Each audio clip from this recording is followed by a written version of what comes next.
Hello दोस्तों, कैसे हैं आप सब लोग। तो दोस्तों, स्वागत है आप सबका आपके अपने चैनल क्विकली लर्न टॉपिक्स पे। दोस्तों, जैसे कि हम लोगों ने लास्ट वीडियो में हमारा जो चैप्टर है कैपेसिटी ऑफ पार्टीज उसको स्टार्ट किया था और एक उसका क्वेश्चन भी कवर अप किया था।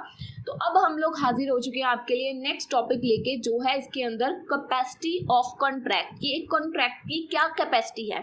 बहुत ही इजी टॉपिक है और इसी के साथ हमारा ये चैप्टर आज की वीडियो में वाइंड अप यानी कि फिनिश हो जाएगा। 2 वीडियोस हैं तो दोनों ही आपको प्लेलिस्ट में मिल जाएंगी। अब इस टॉपिक का मतलब क्या है, कैपेसिटी ऑफ कॉन्ट्रैक्ट क्या है। One of the most important requirement है किसी भी कॉन्ट्रैक्ट के अंदर, यानी कि लीगल कॉन्ट्रैक्ट के अंदर एंटर करने के लिए, कि दोनों पार्टीज में कैपेसिटी टू कॉन्ट्रैक्ट होना चाहिए। कैपेसिटी टू कॉन्ट्रैक्ट मैंने आपको लास्ट वीडियो में भी बताया था।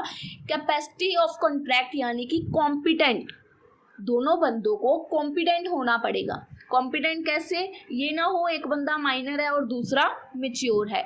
दूसरी सिचुएशन, बंदा अनसाउंड माइंड नहीं होना चाहिए। तीसरी situation, not disqualify by law. 3 conditions थी। तो ये सबसे इंपॉर्टेंट रिक्वायरमेंट है किसी भी कॉन्ट्रैक्ट में एंटर करने के लिए। अब देखो, every person is competent to contract who is the age of majority। जो भी बंदा मेजोरिटी की एज में है वो बंदा कॉन्ट्रैक्ट को करने के लिए कॉम्पिटेंट माना जाएगा according to law which he is subject and who is of sound mind. Unsound mind नहीं लिखा, साउंड माइंड, यानी कि उसका दिमागी संतुलन ठीक है और उसको किसी भी लॉ के द्वारा डिस्क्वालीफाई नहीं किया गया है। Is not disqualify from contracting by any law. तो उस बंदे को, वो बंदा कॉन्ट्रैक्ट को करने के लिए लाइबल है, वो उस कॉन्ट्रैक्ट को कर सकता है। अब देखो, कैपेसिटी ऑफ कॉन्ट्रैक्ट का मतलब क्या होता है।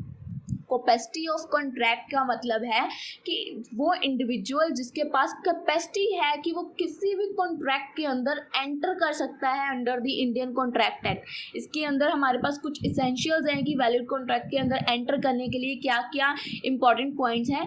We make many contracts. हम लोग, अब देखो, एक दिन में कितने कॉन्ट्रैक्ट्स करते हैं हमें भी नहीं पता।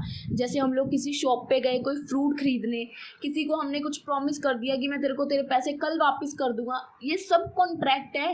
अगर ये 2 इक्वल बंदों के बीच में हो रहे हैं और उसको पूरा नहीं किया जा रहा ना, तो दूसरा बंदा उसके ऊपर केस फाइल कर सकता है। ध्यान रखना, डेली बेसिस पे आप लोग ये करते हो, ठीक है। तो अगर, अब देखो, हम लोग इन चीज़ों पे अटेंशन नहीं देते। We usually don't pay attention to the shop owner, जबकि उसके पास ये राइट है, वो हम पे कॉन्ट्रैक्ट अगर हमने उसके साथ किया है तो वो हमारे ऊपर स्यू कर सकता है, ठीक है, क्योंकि उसके पास राइट है। वो कॉन्ट्रैक्ट कर भी सकता है, नहीं भी कर सकता है। तो हम लोग इन चीज़ों पे अटेंशन ही नहीं देते। अब देखो, अगर कोई छोटा बच्चा कोई शॉप पे किसी सामान खरीदने जा रहा है, छोटा बच्चा माइनर है, दुकानदार मैच्योर है, उनके बीच में कॉन्ट्रैक्ट नहीं माना जाएगा। पर अगर दुकानदार की उम्र का ही बंदा दुकानदार से सामान खरीदने जा रहा है और कल को कोई फ्रॉड करता है तो दुकानदार केस कर सकता है, बिकॉज दोनों मैच्योर है, ठीक है। अब रियलिटी क्या है, the capacity of parties to the contract is the most important factor है कि कैपेसिटी इक्वल होनी चाहिए। You must have seen many kids. हम लोग देखते हैं ना सिग्नल्स पे बच्चे सामान बेच रहे होते हैं, kids selling car accessories on signal and any other things. अब देखो, वो बच्चे वहाँ पे काम कर रहे हैं, चाइल्ड लेबर हैं, पर according to as per law ये एग्रीमेंट, अब हम लोग उस बच्चे से कोई सामान खरीद रहे हैं, ठीक है, एक तरह से हम उस बच्चे के साथ कोई एग्रीमेंट कर रहे हैं, उससे सामान ले रहे हैं, उसको पैसे दे रहे हैं, तो दैट इज द वॉइड, यानी कि वो गलत है। आप मैच्योर हो, वो माइनर है, तो अगर इन फ्यूचर कुछ भी अगर उस प्रोडक्ट के साथ होता है तो आप लोग उसके ऊपर केस नहीं कर सकते। आपकी गलती है, आपने माइनर से सामान लिया, आपकी गलती है, आपने माइनर के साथ कॉन्ट्रैक्ट किया, ठीक है। As per the capacity of contract की डेफिनेशन के अकॉर्डिंग हमारे पास यहाँ पे 2 पार्टीज हैं। एक कौन सी है जो कॉन्ट्रैक्ट को करने के लिए कॉम्पिटेंट है और एक कौन सी है जो कॉन्ट्रैक्ट को करने के लिए इनकॉम्पिटेंट है, ठीक है।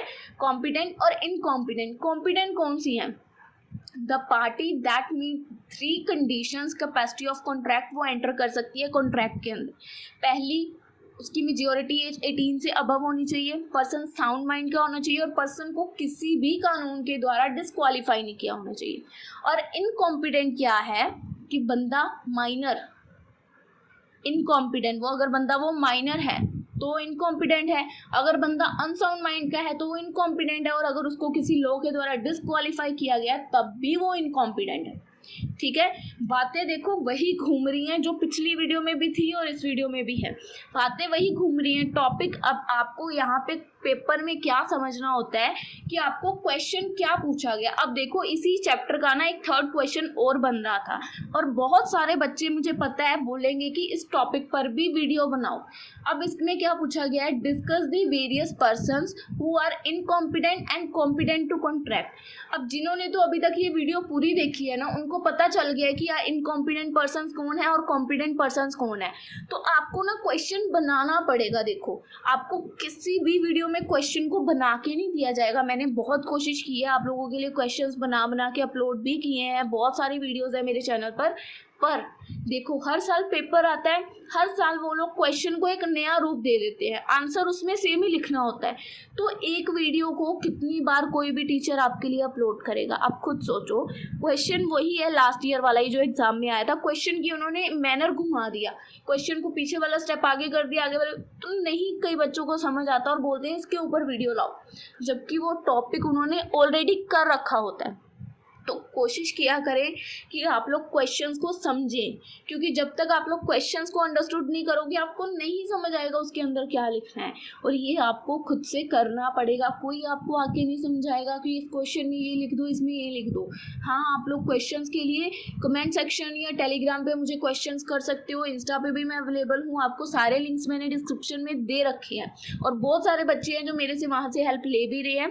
पर ये होता है कि बहुत सारे बच्चे वहाँ पे आने के लिए कंफर्टेबल नहीं होते हैं इंस्टा वगैरह या टेलीग्राम पे बात करने के लिए, तो वो लोग ना कमेंट सेक्शंस में होते हैं कि कमेंट में पूछते हैं इसका आंसर बता, तो वहाँ पे दिक्कत आती है।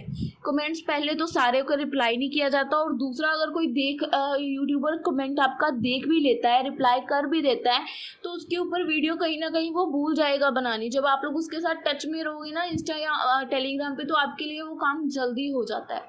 तो कोशिश करें अगर आपका कोई भी डाउट है तो टेलीग्राम या इंस्टा पे आके पूछें, और अगर आपको क्वेश्चंस को समझने में दिक्कत आ रही है कि इसके अंदर हम लोग क्या लिख सकते हैं, तो बेझिझक पूछ सकते हो मेरे से। ठीक है, आपको नीचे डिस्क्रिप्शन में मेरी आईडीज मिल जाएंगी, तो आप वहाँ पे आके पूछो, क्वेश्चंस को समझने की कोशिश करो, अपना नज़रिया बदलो क्वेश्चंस को देखने का। हम लोग क्वेश्चंस को देख के डर जाते हैं कि इसके अंदर मैं क्या लिख सकता हूँ, कुछ नहीं लिखना है। अब ये दोनों टॉपिक्स जो हमने लास्ट वीडियो में भी कवर अप किया, पोजीशन ऑफ माइनर, और हमने जो अभी किया capacity of party, capacity of contract, दोनों ही इसी चैप्टर के टॉपिक्स हैं। और तीसरा जो हमने अभी देखा कि पोजीशन ऑफ अंडर कॉम्पिटेंट और इनकॉम्पिटेंट, थ्री टॉपिक्स हैं, तो ये दोनों के पीडीएफ कंबाइन ही हैं। तो कंबाइन का लिंक आपको नीचे डिस्क्रिप्शन में मैं दे दूंगी नोट्स का, तो आप लोग वहाँ से ले सकते हैं। कुछ भी प्रॉब्लम है please message me on Insta और टेलीग्राम पे करोगे तो मुझे मेंशन करके करना, ताकि मुझे पता चले कि आपने मुझे मैसेज किया, क्योंकि वहाँ पे बच्चे बहुत सारे हैं तो वो बातें करते रहते हैं। और अगर इंस्टा पे करोगे तो मुझे पता चल ही जाएगा। सो आई होप आपके लिए ये दोनों वीडियोस हेल्पफुल रही हैं। मिलेंगे आपसे अपने अगली वीडियो में इसकी नेक्स्ट चैप्टर के साथ। सो तब तक के लिए गुड बाय।